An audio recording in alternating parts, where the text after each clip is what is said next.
much for being with us. Sanjay, stay with us if you can, because we're going to want your take in a moment on something that will be etched in the stone and annals of intellectual history.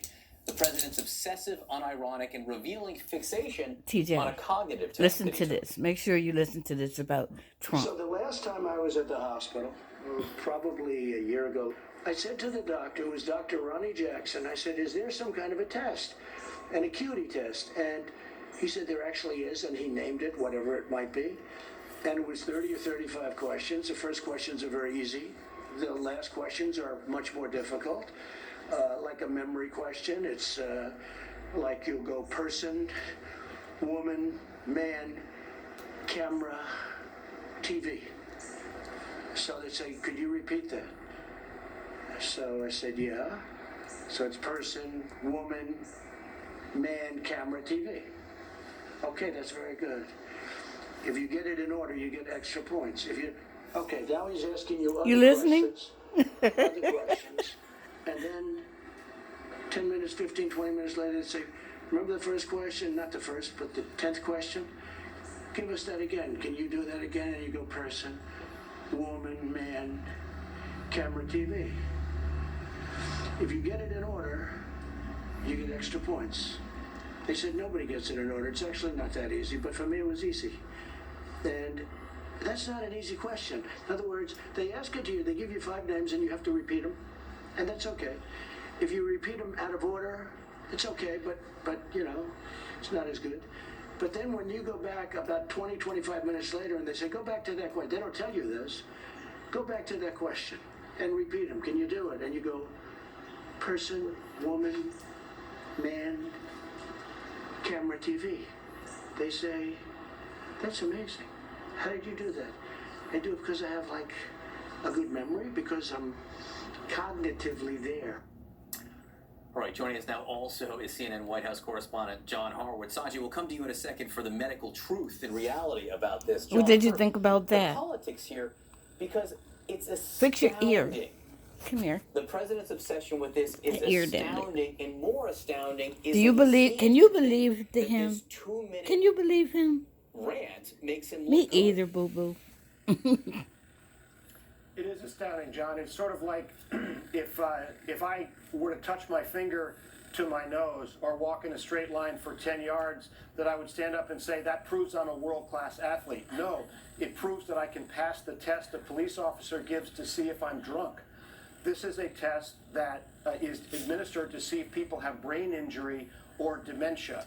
And the fact that the president believes that it flatters him to repeat that story raises more questions than it answers, especially when you tie it to the president's conduct in other ways yesterday, that he came out to this briefing and said that evidence shows that the kids do not, school kids do not bring the virus home and transmit it to others, when, as you've noted, we have a fresh study out this week showing if you're from age 10 to 19, you do it as much as adults do. That's from South Korea. Or asserting in a Fox interview that testing is overrated. Now, is the president's inability to accept that information and convey the correct information, is that a political matter? Is that a cognitive matter? Or is that a matter of his psychological state? None of the answers would be reassuring. I'm only smiling, Sanjay, and on the verge of laughter because of the cutaways of Dr. Siegel. I've interviewed Dr. Siegel many times. He's an excellent doctor. He is very thoughtful, and the cutaways of his straight face listening to the president repeat person, woman, man, camera, TV over and over again are interesting. On a serious note, of course, Sanjay, this is a test for people with dementia. We don't know exactly why the president demanded that he himself get this test. And as you have pointed out, we still don't have an answer for why he had that unscheduled visit to Walter Reed. Yeah, I mean, there's a few things. I know Mark Siegel well. Yeah, it'll be fun to talk to him after this and see what he was thinking. I'm going to call him. But as John Harwood sort of pointed out, this is the sort of thing that we also do on the sideline exam, at football games and things like that. If someone, we're worried might have had a concussion, it's a simple word recall exam. We check cranial nerves, we make sure they have no numbness or tingling either side of their body. Simple word recall, make sure, where are you? Do you know where you are? Do you know your name? Do you know see if they're oriented in some way, person, place, time. It's a very basic exam. Now, the thing that I don't still understand, there's two things that I think still jump out. When exactly did he have this exam?